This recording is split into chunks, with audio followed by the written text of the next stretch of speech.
This is the London Fintech Podcast, brought to you by your host, Mike Ballerman, bridging the worlds of suits and t-shirts, of finance and technology, bringing you insights, stories, and inspiration from the golden age of opportunity and innovation happening in London right now.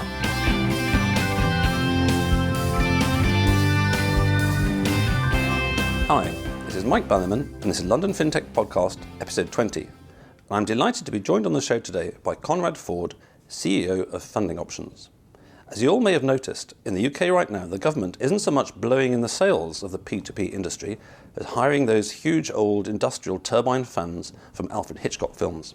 Of course, as all senior civil servants know, it's one thing to have a political intention, and it's quite another to convert that into the required details of policy implementation. As I've said before, I've been more than pleasantly surprised by both the intentions and also the close consultation with industry over getting it right.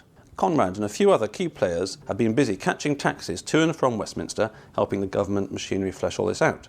In essence, the very prosaically named UK SME Finance Referral Scheme basically means that soon banks won't be able to tell SMEs to F off anymore, which is basically the reality behind their prosaic and often very slow loan application declined formula. Rather, they will soon have to on-refer to a wide variety of alternative finance providers, including P2P, but also others. RBS, a big player in the SME market, has already announced a deal with Funding Circle and Assets Capital in this context. More generally, there's an expectation of an online portal/portals to show SMEs the options. Conrad is an ideal person to guide us through this maze of policy to practicality, as not only has he been involved in the process, but his company, Funding Options, is one of the leading contenders to be on a shortlist of those able to do the job. If you go to their site, you'll get a nice simple explanation of what they do. We'll hear more later, but to give you a feel, I quote, "Business finance made easy. Our award-winning scheme scans the market to find the options that best suit your needs. It takes minutes, there's no obligation, and it's free to use." Sounds great, so let's get on with the show. Hi Conrad, thanks for joining me today. Hi Mike, it's great to be here. Going back to your background, Conrad, you've got an interesting background in that you both worked in large banking organisations, so you've got some solid FS background, as well as in startups and all sorts of indie things. And then a long time before that, I noticed via my friends at LinkedIn that you did social political sciences at Cambridge, which fascinates me enormously because if that's actually true, you're the first person I ever met that did SBS and's got a real job ever since. Yeah. Don't feel defensive at this point. My story is actually that I spent a lot of time after university not doing much at all, actually. That's generally what SBS lines up people for. SBS, for those people who don't know it, was certainly in my day, it may have changed in yours, was a bunch of lefties moaning about the fact that Marx is dead and all this kind of stuff, but maybe I've got a sort of bit of a biased opinion. Yeah. So back in the day, the joke at university was that if you'd done my degree, then what you'd say to someone with a job would be, do you want fries with that? And I think the world hasn't changed much. So I spent a number of years after... So you did ask me whether I want biscuits with my coffee this morning, so maybe you've still got some of your heritage. I'm well trained. So I spent a number of years not doing much actually, travelling a lot, and I got pulled into a room once by a fearsome auntie who told me that I needed to get a proper job. I think this was around the age of 26. Oh, right. I need to get a proper job around the age of 53 actually, but never mind. So I decided I was going to qualify as an accountant, and the only place where I could actually maintain my salary and do so was to join an investment bank. So that's how actually I ended up by accident in financial services. Oh, okay. And so in terms of your financial services bit, you were at the likes of UBS and Barclays and other sort of solid... Yeah, I was at UBS Investment Bank at the time. They called themselves Warburgs, which is the genesis. Really, probably the most important move I made in my career was I joined a strategy team within UBS towards the end of my time there. And from there, I moved straight into the group strategy team at Barclays, where I spent a number of years. And that was a really exciting and interesting job. You know, we did some really good things. I mean, they bought a bank in South Africa, and I spent a few months down there, for example. So we did some really interesting things there. And that was really the genesis of me developing an intellectual interest in financial services, rather than seeing it as a good way to earn a decent salary. Yes. Well, we all need to start off with one thing and then we find the niche. I mean, Barclays strategy, I've met one or two people over the years who came from that, and they were quite good people. And I say that as not all strategy departments ever ended up sort of doing anything particularly practical. A number of strategy departments that get formed to sort of produce lots of internal documents and sort of float away. So I think Barclays was one of the finest strategy departments in terms of actually making a change in the real world. I think that's a fair comment, and it was genuinely a very effective team. And I think one of the drivers behind that was there was very much a mix of strategy consulting firms that we hired from. So I was almost unique in not having the background of being at a McKinsey or a Booz Allen or a Maricon or whoever it may be. Barclays tended to have people from all sorts of firms, and some of them are very operational, some of them are execution focused, some are very strategic. So what didn't happen is us disappearing down a rabbit hole of being very, very high level and not actually making an impact. Yes, not actually sort of changing the world. So anyway, you've got quite a broad background, and then you've spent a lot of time, as I say, on taxis going to and from Westminster and helping with this very prosaically named UK SME Referral Scheme. And as I was implying in the introduction, in principle it's very simple, so please correct me if I'm wrong, but in principle, at some point in time, and I don't know when, banks basically won't be able to say bugger off, or no, we're not lending you something. They'll have to say bugger off to this place, and this place will actually help you. And again, just off the top of my head, just on my sort of usual deep research by reading Twitter every now and then, I saw some stat recently which said that, 70% of SMEs get turned down for loan referrals and 40% just give up completely, never even go to a second bank, let alone do anything sophisticated. And presumably this is something that the Treasury et al. Have identified as a bit of a friction point in the UK economy, because it's not a very American thing, is it? If at first you don't succeed, give up because it's easier. In the States and in San Francisco, people will try 500 times. I think that's spot on, because if you move back 5 years, there was a lot of bluster around SME finance. Bank bashing was all the norm. Since then, the government's been running a quarterly survey of, believe it or not, 5,000 small businesses every quarter. Wow. So we now have a huge universe and consistent universe of data that tells us what's really happening in SME lending. And actually, many of the critiques of the banks have been wrong. But the big frustration point of the government is that there is a meaningful proportion of SMEs that either what they call discouraged demand, who just don't think it's worth trying because there's a perception that the banks will not engage with them. And then probably the most frustrating of all is the businesses that give up. And the theory here is that small businesses, because we have such a large dominant banks, they don't really know what the other options in the market are. They find it very difficult to access them. And as such, once they've got no from their bank, that's it. They assume that if the bank said no, there aren't options out there.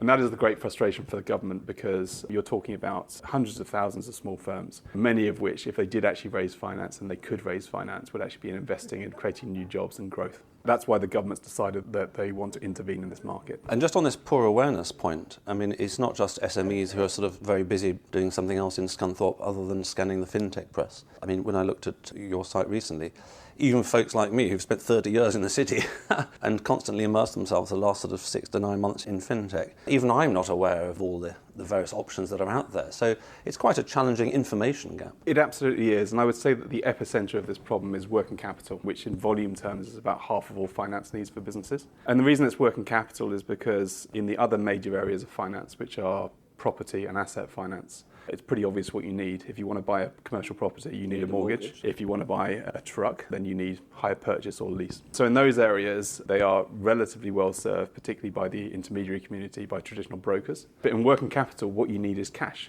And the great challenge to solve there is, what is it in your business? Is it your cash flow? Is it your transactional data? Is it your card payment terms or your invoices?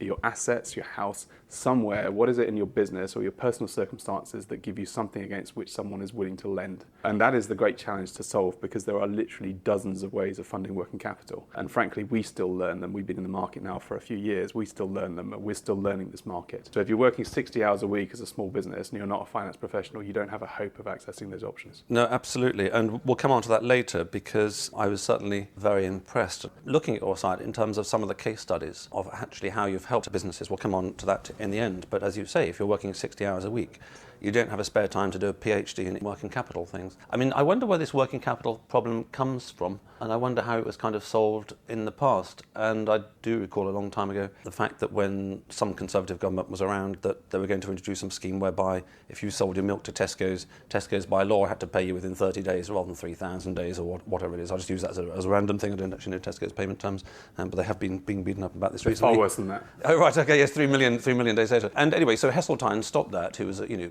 big bad capitalist, going back to your SBS Reds on the beds phrase. And more recently, I saw that there was something up before Parliament one way or another, and again that an MP, Conservative MP, put their foot through the boat in terms of basically saying to big companies, thou shalt not shaft small companies when thou deals with them. So maybe more fundamentally, but by the sound of it, more politically difficult to change. How much of this working capital arises from the fact that if you're a small company, which you are compared to the Tesco's or UBS's of the world, you end up having to deal with big companies, and those big companies basically see you as a free source of finance. Are they just passing their financing down to the small SMEs who then have got to try and get it somewhere? Well, they absolutely are, but I think that probably only accounts for maximum a quarter of the problem, and the reason for that is simple mathematics. Only about half of UK businesses are B2B. So if you're B2C, if you're selling to consumers, you're not getting money from Tesco. So for half of businesses, it's irrelevant. And then for the half that are B2B, only a fraction of those will actually be dealing with large companies or the government. Government these days do pay on time. If you get your valid invoices in, they will pay you on time. So although a lot is made of late payment, and it is a major, major issue for a large number of firms, you're probably talking about 500,000 firms for which it's the number one problem of a universe of 5 million. Right. I always love these shows because I end up speaking to somebody who knows what they're talking about, which obviously I don't. So that's the background to it then. And then in terms of this new legislation, what was the sort of genesis of that? Roughly when did the government or whoever it was kind of wake up and think, oh, let's try and solve this problem somehow? Well, there's lots of people who claim credit. 1847. There's lots of people who bombastically claim credit. You can be one of them if you like. Well, I am. He says bombastically. Yeah. A number of people claim it was their idea. A number of people claim they had a word. Success has many fathers, failure is an orphan. Exactly. Many people, influence Vince Cable, etc., etc. Yeah.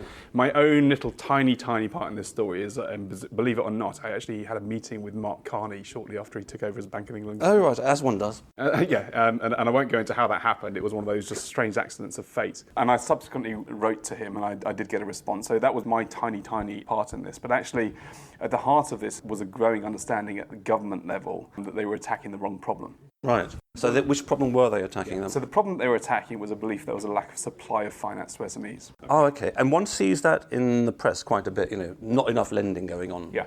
So that is a fundamental misconception. And how that's followed through in government policy has been lots and lots of government money going into lenders to then go into the rest of the world. On the one hand, of course, you've got the schemes to support bank lending, like the funding for lending, which I don't claim to understand in any detail, by the way.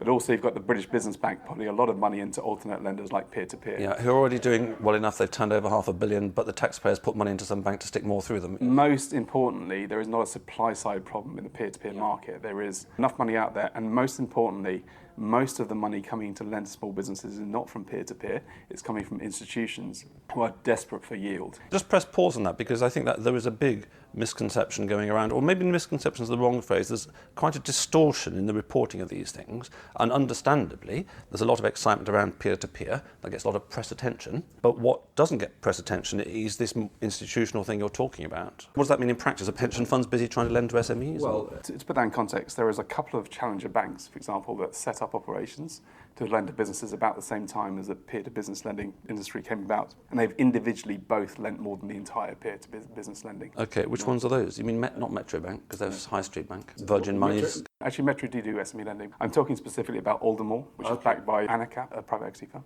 And I believe that they're looking at floating all a part of the business at the moment. And then you've got Shawbrook, which is, again, backed by private So equity. that's interesting. Just coming back to my ignorance, which is vast and infinite. We can't keep coming back to it, otherwise the podcast will never terminate. But I wasn't until recently aware of those two. And again, I don't want to use myself as a metric, but quotes, if even I don't know about it, then it's not surprising if you're in Halifax that you haven't come across them, maybe. I'm not for a second saying a negative point about the peer-to-peer segment. The peer-to-peer segment has got a lot of buzz. It's just there are other segments that people aren't as aware of. My concern here is essentially that there is a lack of understanding that most of the money that's coming to lend to SMEs is institutional money. And 2 or 3 years ago, it was all about American money coming over here desperately seeking yield.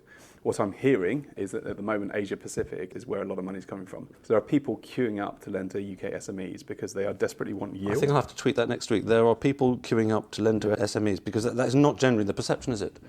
Bloody banks are not lending, regulators are coming back. I'm not going to get into whether the banks are or aren't. It's a very nuanced question, but the reality is lots of people do want to lend because you have the opportunity to achieve a 10% yield, sometimes as high as 20% yield, on relatively low risk. Most of this lending is secured in some way. So there is money queuing up. The great challenge that's faced by the alternative lending segment, and I'm talking generally challenger banks, institutional money peer-to-peer, is access to customers and awareness. And that is why at the government level they've begun to focus in on this specific issue, which is how do you better connect those businesses that don't fit bank lending with that segment. And to achieve that aim, you need to be introducing to the whole market and doing it in quite an elegant way, because it's very analogous to a dating site, you know. Out there in London, there's 1 million hot singles, where how do we find the 3 that I should have dinner with? No, how do we find the 3 I should have dinner with, because you're a married man?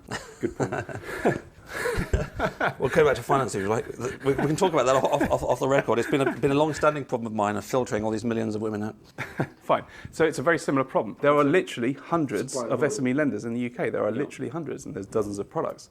So actually the challenge is how do you get the right money to the right people? Because the challenges of, say, a hairdresser looking for 30 grand to do a refurbishment, the type of finance provider for them is fundamentally different to the one of a haulier that's buying their 5th truck. These are fundamentally different businesses.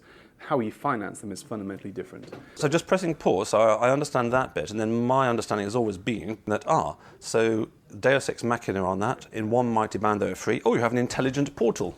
And people go there, and that sorts all those problems out. Now, of course, as you will know, as a person running what in my simple language is an intelligent portal, it's easier said than done. But is that the basic philosophy, that this complicated issue? But if you get this portal right, the portal will sort it out? Yeah, I mean, we quietly launched our technology to do this last month. So we have it running through a couple of our low-volume channels, and we're about to more publicly launch. So we have what we like to think is very sophisticated, and probably, I think, far and away the most sophisticated matching algorithms. So how we attack this problem? Well, again, I'd come back to the dating analogy. That is the problem you're trying to solve. So our pitch line really is a few minutes of your time on our platform will save you a few hours or even a few days, because what you won't be doing is wasting your time with lenders that don't fit. Now, we're very proud of our matching technology, and actually the way I demonstrate it when I speak to lenders is I say, go on and pretend to be your perfect prospect. And if they're already on the platform, almost without fail, they will come out as the top ranking match. And more compellingly, if they're not on the platform, their number one competitor will. So we think this is a matchmaking problem. How our matchmaking works, there's really 3 core components. The first one is based on qualitative questions and quantitative questions that the business answers about their circumstances and needs. So, for example, how much finance they need is one of them, or what their monthly turnover. We have a bell curve of suitability for a given lender. And so somebody like Funding Circle, their sweet spot would be in the region of 100k, but they might also be willing to do 1 million or 5k. So we put a bell curve of suitability at the back end. Secondly, we also go to credit reference agency data and do background filtering. So, for example, Funding Circle will only lend if you've got 2 years filed accounts. We don't need to ask that question to an SME, and most SMEs probably couldn't answer that question. We just filter out the ones who don't have 2 years filed accounts without telling them. And then finally, ratio-based matching. What that is looking at, for example, the relationship between their turnover and the finance requirement. So, for example, I'm the London Fintech podcast. I want some new, bigger, better, even more expensive microphones, but my turnover is $0 per month. And you'll filter that out somehow. Yes, well, you'd get filtered out a lot earlier than that. Oh dear. But yeah, I mean, to give a real example, if you're a small business with a turnover of 100k a month, so you've got £1 million turnover, if you're looking for 50k of working capital, then short-term lenders that do sort of cash flow-based unsecured lending will be happy to lend to you. But if you're looking for a couple of $100,000, they're not going to do that. You're going to need to find an asset in the business or an asset on your home or something to actually secure against. Okay, so just pressing pause on that one, because it's interesting about SMEs, because in the past we all kind of knew what SMEs were. They were small companies, and then over the last 10 or 20 years lots of people have ended up kind of working for themselves through little companies, which in my case, if you want to pay me some money, it goes through Penalties Risk Limited, which is a company of mine I've had for 17 years. So there are lots of companies around that perhaps aren't SMEs as such. So where does an SME start? So I'm not an SME in your context, am I? Well, you absolutely are. Am I? Okay, so SMEs goes down to somebody who's just making 10 grand per annum or something like that. Yeah, so the government scheme is intended to cover all the way from zero, and in fact, startup. Oh, that includes me then after all the way up to £25 million. Right, and the specific example you gave, what I call a freelancer or a contractor, where you're not going to have physical assets, other than this microphone. You're not going to have physical assets. You're going to have invoices. You're going to be doing consulting work. There are people who are in there financing that area, but actually most of that finance comes through the payroll companies. So payroll companies who run umbrella service companies, they tend to offer factoring type products through their service. Right, so that's actually a reasonably well-served market, but very, very niche. Okay, but again, it's a good example. All these little stories are good examples of actually how it's quite a very complex landscape. That until you actually sit down and start discussing it, you don't realise how much is actually on this table called alternative finance. Yeah, there's an extraordinary diversity, and actually probably other than the US, I would imagine we have the most diversity in the world in terms of provision of finance products. The great challenge, unfortunately, of course, is they can't get to the right customers. Yeah, but this is the matching. But in simple terms, I like what you're saying, simple sort of kind of whiteboard terms. You draw this black box in the middle called dating problem, and then it's kind of solved. But the black box then needs to solve it, because then these things can be connected up. So what kind of timescale is this happening over? Because I lose track of whether it's going to happen this year, next year, or next millennium. So the legislation itself, so this is a law, this is not regulation, this is a law. The legislation itself is passing through Parliament as we speak and is expected to get royal assent, I believe is the phrase, in the next month. So it's imminent. And it has cross-party support, this one. So, barring the SNP ending up in power, we can take it as read that this one will survive the election. So the legislation itself, the draft regulations, which are the instruments through ministers will actually implement, we've already seen those, they're already published. So this is all very much in progress. I think what we've seen as a potential provider of platform services to deliver this is that running towards the end of 2014, it was seen as a 2015 issue. And suddenly we've seen a plethora of workshops, beauty parades, meet and greets. Everything's really kicking off now because there's a sudden realization this is a 2015 project. The next year bucket has become this year bucket. Exactly, yeah. And actually, a couple of comments I'd make around the major banks is that when you read about this scheme in the press, it's presented as the banks are being forced to do this. In reality, actually, they are generally, honestly, quite positive about referring the customers they don't want to lend to alternate lenders. Because it will strengthen their customer, presumably. It strengthens your customer, and if you're not referring to a current account provider, you're not going to lose the relationship. And actually the banks know, particularly the relationship directors who actually own the relationship, they know that eventually when that business is ready for bank finance, they will be dramatically cheaper and they will take out the alternative finance. So for all of those reasons, there is actually a lot more positivity about this scheme than is presented. The press like to present it as a battle with the banks. And ironically, one of the reasons the banks don't actively do this right now is because in the current regulatory environment, they may be held accountable for the consequences of that referral. Oh, really? Yeah. Oh, I see. So they, from their perspective, need the kind of government cover, which is, let's say that you guys are fortunate and you are the one, and in a year's time everything's going through you guys. One of the ones. Or one of the ones. Well, let's come back to how many they will need. If you're one of the ones, and I'm a bank, I know that if I refer it to you because the government says you're okay, I can never be done for doing the wrong thing, whereas otherwise it turns into some nightmare thing, which is I make a choice and then someone says, oh, that was a poor advice, latest mis-selling or misdirecting or some bullshit like that, which is just used to more beat them up. So come back to the portals bit, then we haven't touched on that. So I said a portal in the first instance, but is it going down the portal route or the portals, and how many portals will there be? Are they verticals or horizontals? Or? Well, I think it's a great unknown. There's a number of organisations that are talking about themselves, we're one of them by the way, they're talking about themselves as if they intend to be a portal.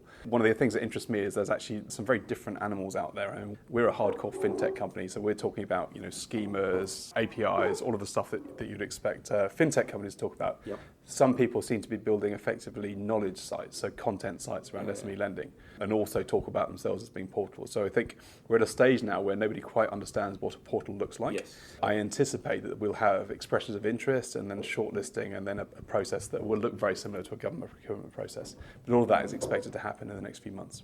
Right, and will probably take a few months if it's a government procurement process traditionally. But from what you're saying then, the key things there, like most of these procurement processes, is to be asking the right question in the first place. Because if you decide you want an encyclopedia of how to raise finance, that's one thing. If you decide you want a more tech solution, which is a place that people go to, put in, I want 100 grand, and they get a few recommendations, that's another, isn't it?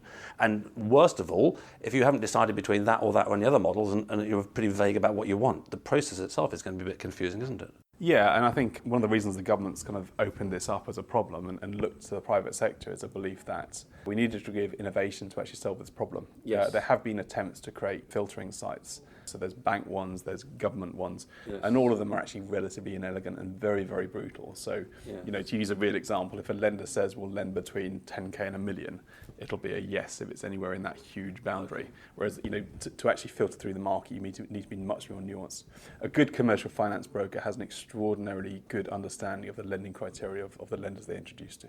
Yes, that's a very interesting question. So, as I've mentioned before, one of my hobby horses is this idea that the internet disintermediates, and at some level it kind of does, but actually it always ends up re-intermediating. And then you've always got this tension between, on the one hand, human beings who've got a whole bunch of contacts and a bunch of experience and they kind of do it in a very just old-fashioned brokery way.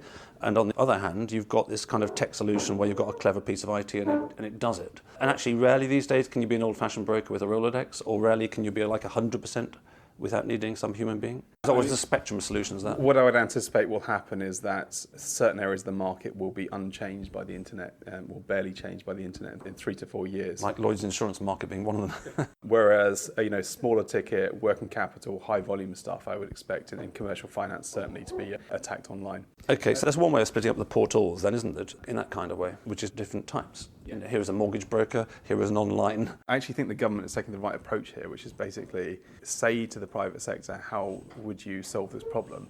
And then see what types of options and innovations come out of that, and then from there actually make a decision onto which ones to actually give the light of day. Yes, it's not really helping my cynicism at all about sort of government. Everyone says they're doing a good job, and by all accounts they are. So what do you think are the sort of biggest challenges that we've got out there? We've mentioned all these open issues which will be resolved one way or another, but let's fast forward a year and say it's working, whatever the it then is. What would the issues be in a year's time, do you imagine now? And by the sound of it, it should work okay, because whatever there is must be better than sort of 40% of the people just giving up. Yeah, absolutely. And again, in the context of the fact that however the press may present this, there isn't the negativity from the major banks about this that is often present in the language around the scheme. So my comment on that would be, what desperately needs to happen is we need to have organisations chosen to do this that are technically very, very strong. And the reason for that is because, if one fails in terms of information security or any of those things that really matter, then the whole scheme is discredited. It's really important. From then onwards, it becomes a matter of execution, executing well and actually building positive relationships with the bank. So this is something that they actively want to engage with. And how does it work? I mentioned before the RBS, which has been high profile, so they've picked a couple of providers themselves. So how is it currently envisaged that it will work? If I am at another bank, am I allowed to say, okay, I'll do what the government says and give it to the portals, or I've got this kind of get out, which is as long as I do a sort of side deal with another P2P or another Aldemore or Shawbrook or something like that, then I'm okay. How's that currently working? So the government has taken what I think is the right view, which is that where you have existing successful relationships, whether it's directly with lenders or with local brokers or with local business support organisations, of which there's many around the country, then these are not expected to be supplanted by the government scheme. So in other words, the government wants this to be an additional string in the bow. So I'm not sure what impact it would have for a direct referral relationship between a bank and one lender.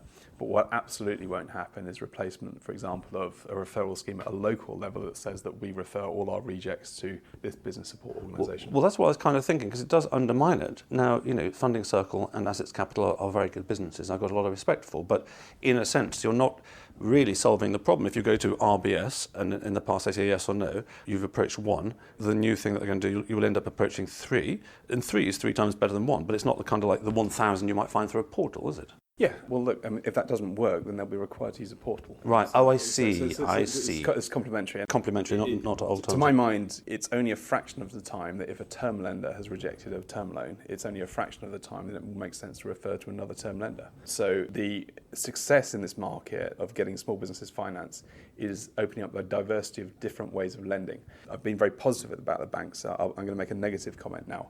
The banks tend to think about every lending situation to a business as a term loan. So, your freezer's broken down, you need to urgently replace it. They ask you for a business plan and management accounts. Well, guess what? There are many lenders out there who don't care whether you've got a business plan or management accounts, because they're looking at your bank statements, they're looking at your invoices, they're looking at your card terminal receipts. It's more real-time data than some Found documents. ways to lend without a business plan and management accounts. So if I have one critique of the banks, is a lack of self-awareness, that they don't understand that other people have innovated other ways to lend. So for me, it's opening up that diversity. So, we ask people if they've got a business plan. It's not a problem if they don't. And frankly, I would be shocked if they then spent $5,000 with an accountant writing a business plan when somebody's willing to lend them money on cash flow. So I think it's just a question that sort of large organisations of all types are oil tankers. The world's changing fairly rapidly. There's lots of new, clever, smarter ways of doing credit analysis coming in, and they haven't quite sort of caught up and implemented them. So that's very helpful. I've got a much clearer understanding now, and I'm sure the listeners have, about the UK SME Referral Scheme. Drawing a line under that, because that was your kind of specialist topic, Funding Options is a business today. So you've launched, you've got customers, you do stuff. So what does Funding Options do? For the millions of people listening, some of them are going to be SMEs and some of them are going to need money and not have much time to sort it out. What can you do for them? Well, we effectively try and be a one-stop shop for all the different products and providers in alternative finance. As at now, a good headline stat is last year we referred small firms to more than 50 alternative finance providers. Now, there's two ways of looking at that. On the one hand, I think that's unprecedented. I don't think there's anyone even close. because most of the brokerage market is product focused. So you have commercial mortgage specialists or asset finance specialists. So on the one hand, it's an amazing number. On the other hand, actually, it's probably only about 20% of the entire alternative finance market. So on the other hand, it feels like we've barely scratched the surface because we've only met, 1 in 5 of all the lenders out there. However, you've scratched the surface deeper than anyone else has scratched the surface. Absolutely, yeah. So really, the heart of Funding Options is it's a one-stop shop for alternative business finance. We're the people you go to if the bank says no. And what we're very proud of is the fact that there's multiple situations where people have been to other brokers who've kind of said it can't be done. Because we know different products and providers, we can get it done. Just on that, so what's your model? So I can see that's a very good thing to do for the world, just like doing a London Fintech podcast. And my model is I make no money and I eat grass in the evening. So there's a deficiency in my model. Presumably, you being a better businessman have worked this out and you've got a way of monetizing helping the world. Well, interesting. That's the kind of question I get asked by my investors too. Oh, right, okay. Well, they want money as well. Goodness me, these capitalists, you see, go back to being SBS. We're just out there doing good, and people should feed us for doing good. So our existing business, we look and feel to the lending community very much like a broker. In fact, we actively try and do that. We sign their brokerage terms. We deal with their intermediary specialists. And brokerage in the UK SME finance market, almost without exception, is a success fee-based model. So working capital loans, you will take typically a single-digit percentage of the principal as a commission on success from the lender. Commercial mortgages, because they're bigger, a much smaller percentage. Invoice finance, a percentage of the ongoing fee. But generally speaking, it's a success fee-based model. So you're charging the lender, not the borrower? Yeah. In fact, the lender will effectively just automatically pay us on success. Now, we think that the government referral scheme is going to need a different economic model, and that's what we intend to run. That's interesting. Sorry, brain working very slowly here, because the P2Ps, they charge the borrower, not the lender. There's lots of different models out there, right? If there's a push towards charging the borrower, it's only a matter of time before someone comes up with a new model that does it the other way around, right? Let's not beat around the bush. It's a very busy space. And actually, when I was starting up Funding Options, I more than once, probably about 5 times, I was sitting in front of potential investors, and halfway through they're like, "So you're not a peer-to-peer lender?" And I said, "No." And they're like, "Thank God." That's brilliant. You won't believe how many people in chinos with MBAs have come in and presented a peer-to-peer lender this week. I didn't notice your chinos, but I don't really look at sort of men's legs much these days. I never did in the first place, actually, other than when I was rowing, deciding who to put in the crew. So when did Funding Options start then? Well, we started trading in, the middle of 2012, but obviously there was a period before that of setting up. And you are an SME because you've got over 10 staff or something like that now? Yeah, our staff is double figures, but we're still a relatively small company. Because we're trying to bring a technical aspect to this, I would hope that we're never going to be huge in terms of headcount. We're trying to get away from what's currently a very manual market. Where do you see the business going this year? Obviously there's this whole government thing, and whether they give you a nice sort of stamp and use you or don't, life will go on one way or another. What's the direction that you're trying to go in? Are you just trying to sort of scratch deeper and get more than 50 providers, or are you just trying to get more business to the platform? I think the great challenge for Funding Options is we've established the model, we've demonstrated the need, we've got some great success stories. Probably the thing I'm most proud of last year, we saved 100 jobs. In one case alone, we saved 100 jobs. Wow, that is worth doing. So, we have actually shown the need, we've established that people need it. The great challenge that I face is we need to get our name out there more. So this needs to be our momentum year, where people start saying Funding Options is a matter of course. And, success or failure, certainly in terms of how I will measure myself, will be by the end of this year, have we become a name that people think of and associate with the SME finance problem?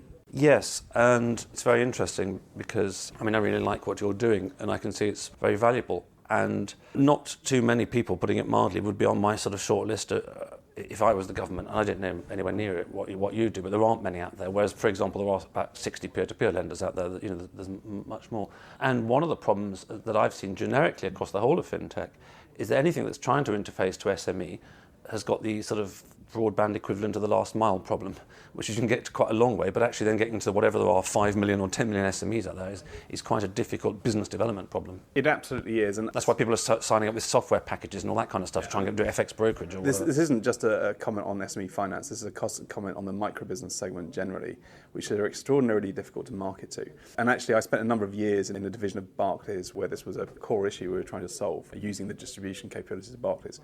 Now, the reason small businesses are so difficult to get to is because direct marketing doesn't work. And the reason is because they're pretty price sensitive. They're individuals like you and me. So you may be able to charge twice as much for a mobile phone contract, but you can't charge 10 times as much. But guess what? There's 30 million consumers and there's 5 million SMEs. So spending money on TV adverts doesn't work. This is why you don't see TV adverts to small businesses. Very rare, unless someone's got an insane amount of VC money. And then on the other hand, the small business segment is not homogenous. So consumers, we all pretty much one piece. Whereas small businesses, the challenges of a construction firm are fundamentally different from the challenges of a freelancer. How they finance themselves, how they do business, how they trade.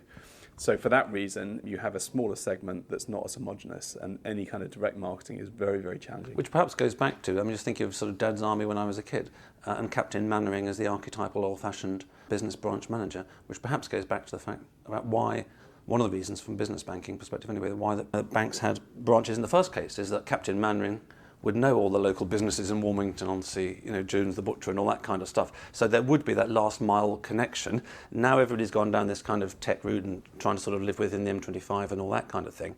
How do you connect with all the businesses in Scunthorpe? It's quite a challenge. Yeah, well, I get very grumpy when people make this comment. Oh, good. Politicians make this comment all the time. Excellent. The Captain I should be a Mannering. politician. Let me tell you why, okay? Small businesses aren't willing to pay for relationship banking. Oh, they aren't anymore, but they were in the past because there was no option. There were no funding options in those days in Warmington-on-Sea. You had to go to the I'm not two sure or they three were banks. willing to pay. I think the reason that the model changed is because the economics didn't work. And I think small businesses aren't willing to pay. They say they want a relationship at a local level. Yeah. Well, certainly nobody pays for advice. That's one of the problems. Come back to monetisation. You know the proof point, the exception that proves the rule is Handelsbanken, okay? And let me explain why. Who are a brilliant bank. Yeah, Handelsbanken is an amazing SME bank by every metric of customer satisfaction is off the charts. And their model is literally they lend to people that can see the church spire in the town, and the bank manager is the decision maker at a local level. They do traditional banking. And everyone says, well, that shows it works. It shows it doesn't work because they're very careful about who they do business with. If you're a builder with 100k turnover, not of interest. They are being very selective about the businesses that they will actually take on board as customers. They are bigger, more established, more exciting. So Handelsbanken, the exception that does relationship banking, is the exception that proves the rule. The economics don't work for small businesses. Interesting. Well, you've shut me up then. Sorry, it wasn't my plan. No. Well, it's a record, actually. I think that's an achievement. No. Well, I do like Handelsbank, and occasionally I do get frustrated because people say, oh, banking is such a difficult problem, we don't know how to make it work. Handelsbank is a very long-standing Swedish bank. It's kind of grown year on year. The staff get paid next to nothing, but it's the old-fashioned model that if you stay here 30 years, then you'll be relatively wealthy by the end of it. And they've really got the long-term incentives rather than all the sort of transactional stuff. And they've got a brilliant reputation, and everyone loves them. Yada, yada, yada. I just didn't realise that if you drill down into the detail. But I suspect, to try and recover from a loss, but I think I'll just give you that point. I suspect that going back to Captain... It's not a competition, Mike. I know life isn't a competition. It doesn't matter as long as I win. It's going back to Captain Mannering that he wouldn't have lent to everybody in the old days. And that was kind of one of the bad things about the model. There's a kind of social control going on. That's why Dad's Army is funny, because there's all this social snobbery. So that's the other side of it, of course, is that the reason that the banks moved towards automated lending and, more important, centralised lending is because it was more predictive. So on the one hand, allegedly, the computer says no approach is actually more effective in terms of risk management. I don't know whether that's true. On the other hand, actually, is that if you think about it, then if you do delegate lending decisions down to the level of Captain Mannering, if Captain Mannering is racist or sexist, then actually the drivers of the lending decisions aren't necessarily going to be right. If you're putting human emotions in control of a lending decision, it's not necessarily going to end up being good for society. So for those reasons, I'm not a huge fan of this, we need to return to Captain Mannering banking. Excellent. Well, I should have paid attention to my own notes, because we started with social political sciences, and you've sort of wrestled me to the ground on a social and political sciences point about Captain Mannering and Dad's Army. I'm thinking of a chum of mine who is a professor of sociology, and I'm quite good, as people on the podcast know, talking the hind leg off a donkey and pretending I know what I'm talking about. But you can never pin this guy to the ground, because he's just like a well-oiled Turkish wrestler. Whenever you think you've got him, he sort of slips out. So you've done a great job there. Just to wrap up on this point, though, in all seriousness, as I've mentioned before on the show, I don't flatter people because they're on the show, vice versa. More recently, because of Finovate, I've been getting 10 people a day coming to me wanting me on the show. I filter out what I think are really interesting prospects and really interesting businesses. And any SME out there, I really recommend you go and spend 5 or 10 minutes looking at Conrad's site and funding options, because I think it's very interesting, it's very clear, it's very simple, and it really adds value, and certainly is one of the ways that the government is considering getting away with this 40% problem, which is that 40% of the people go to one bank and then they give up if it doesn't work. So thanks for that, Conrad. Time's flown by, and good luck with the government and good luck with the business in general. Thank you very much. I've enjoyed it. Excellent. Thanks for listening. If you enjoyed the show, please subscribe on iTunes or your podcast app, or sign up at londonfintechpodcast.com for email alerts of new episodes. Live long and prosper.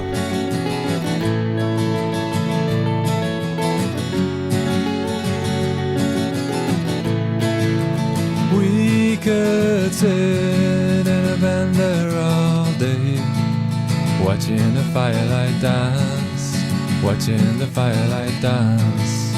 We could walk in the mountains before dawn, watching a happy moon ride, watching a happy moon ride.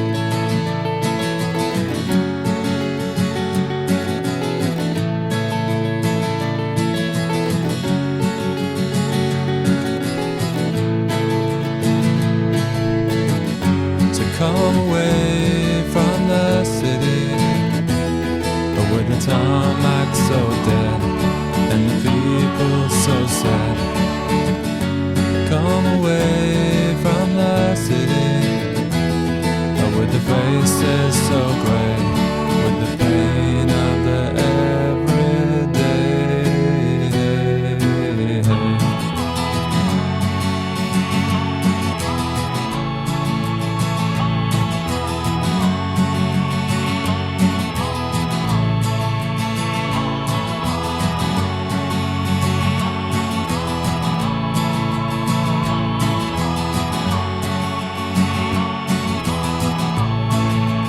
We are wild like the mountains and the trees.